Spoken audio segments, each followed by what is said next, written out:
By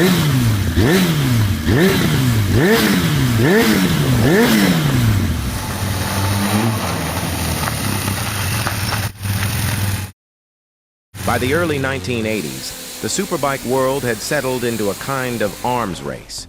Bigger engines, heavier frames, and more brute horsepower seemed to be the only way forward.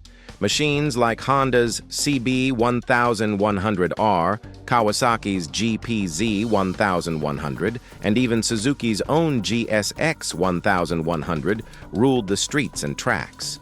They were fast, no doubt, but they were also heavy, demanding, and often closer to muscle cars on two wheels than to the lithe racing machines fans admired at the track.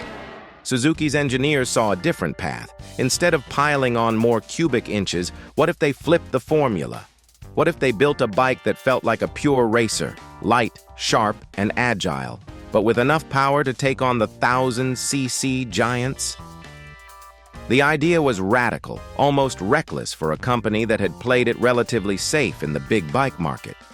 In 1985, at the Cologne Motorcycle Show, Suzuki unveiled the answer, the GSX-R750. It looked like nothing else on the floor. With its slab-sided fairing, low crouch, and racing stance, it was a shock to the system. Here was a machine that didn't just hint at racing heritage. It practically rolled off the paddock and onto the street. In one bold move, Suzuki had thrown down the gauntlet, and the motorcycle world would never be the same.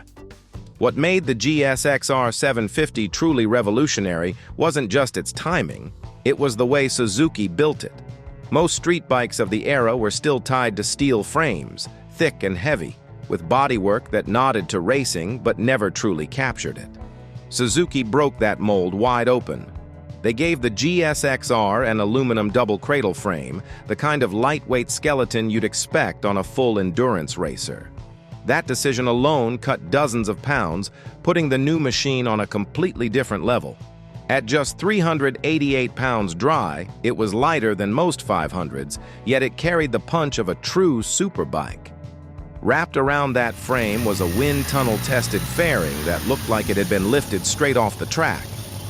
Flat sides, sharp angles, and a low crouch gave the GSX-R not only a racing posture, but a genuine aerodynamic edge. Every line had purpose, and every pound saved made the bike quicker to respond. But shaving weight came with a cost. Riders discovered that under extreme stress, fast sweepers, hard braking, or long stretches at high speed, the frame could flex. It wasn't dangerous so much as demanding, reminding you that this was no gentle street cruiser.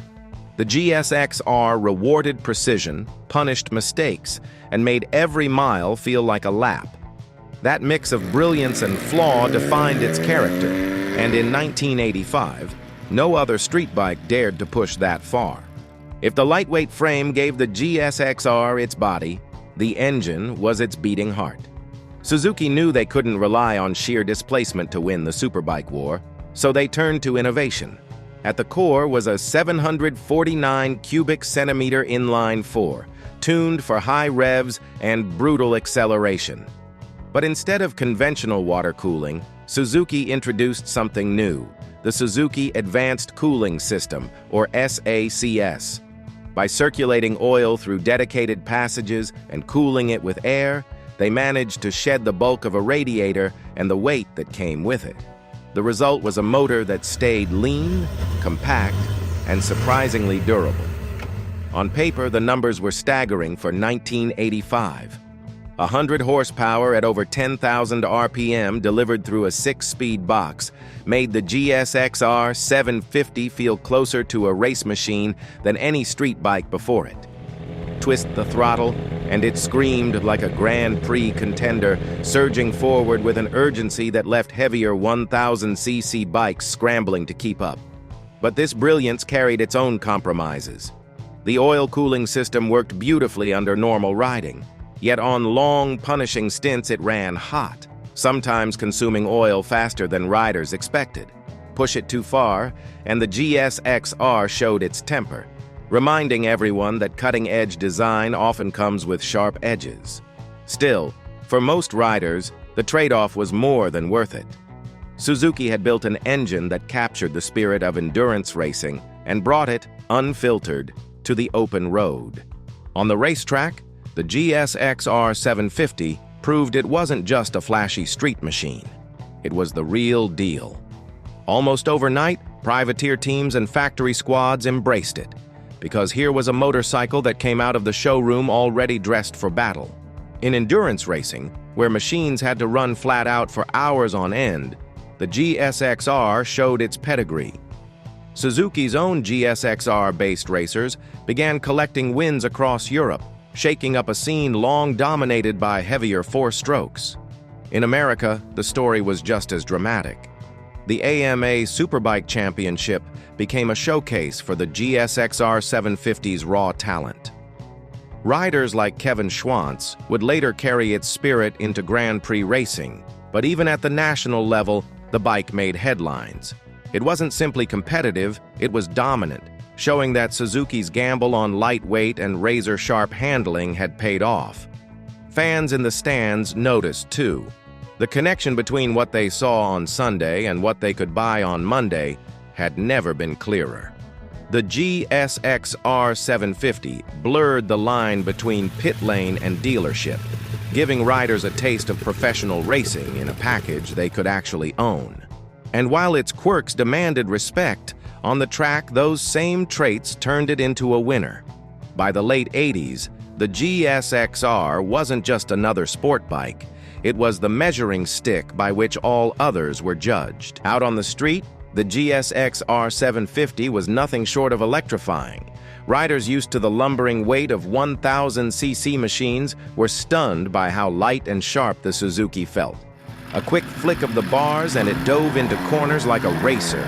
Every input translated instantly into motion. The engine, screaming toward 5-digit revs, gave ordinary riders a taste of what professional racers felt every lap. For young Americans in the mid-'80s, this was more than just transportation. It was freedom, rebellion, and adrenaline on two wheels. But the experience came at a cost. The GSX-R wasn't built with comfort in mind. Clip-on handlebars sat low, foot pegs were set high, and the seat was little more than a thin pad over the frame. On a racetrack, that setup made sense. On a cross-country ride, it was punishing. Long trips left wrists aching and backs sore, and more than a few owners realized they had bought a thoroughbred when what they really needed was a workhorse. Yet that intensity was part of its charm. The GSX-R750 didn't try to please everyone.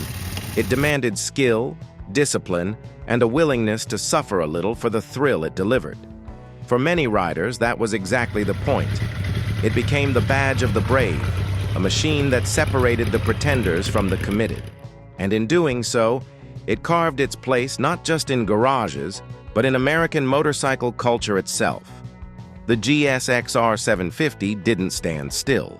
Like any true racer, it evolved, adapting to new rivals and new demands. The very first generation, from 1985 to 1987, was the purest expression of Suzuki's radical idea: light, raw, and uncompromising. Riders loved its spirit, but complained about frame flex and long-distance discomfort. Suzuki listened. By 1988, the second generation arrived with a stiffer frame, revised suspension, and a touch more horsepower, around 112 by then.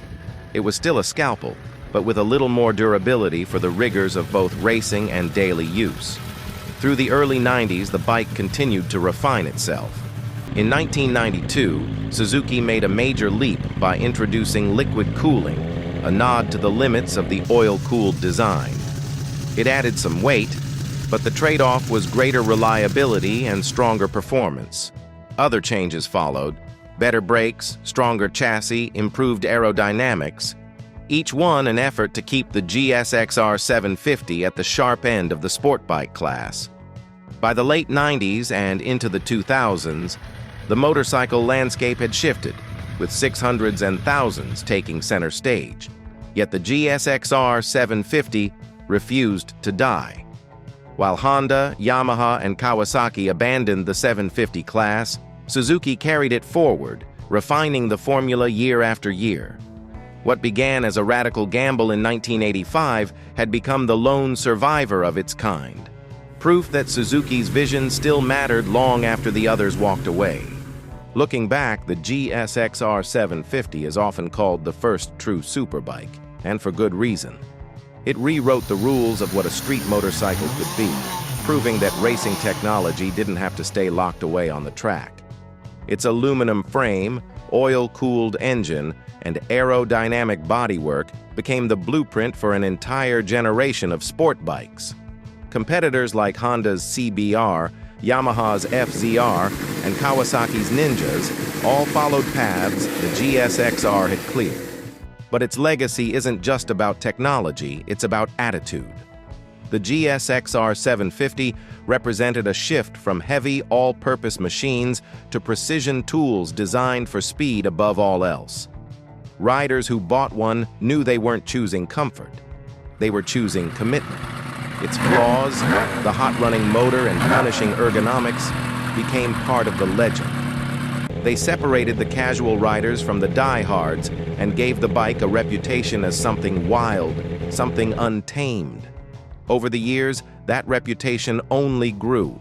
Even as newer sport bikes came and went, the GSX-R750 held its ground, the last of the 750s still standing.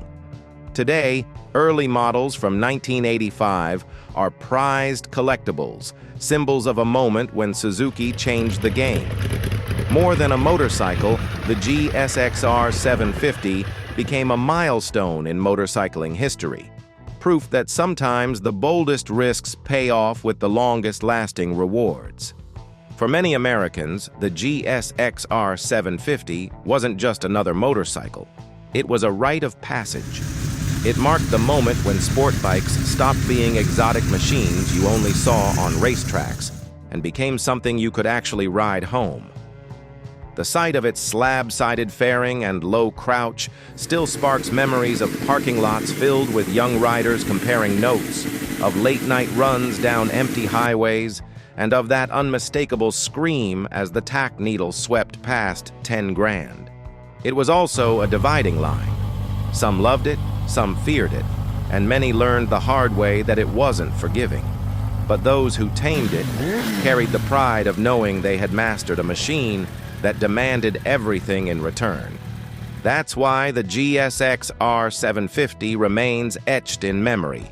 It wasn't for everyone, and that's what made it special. How about you? Do you remember the first time you saw or rode a GSX-R750? Maybe you had one in your garage, or maybe a friend let you take a spin.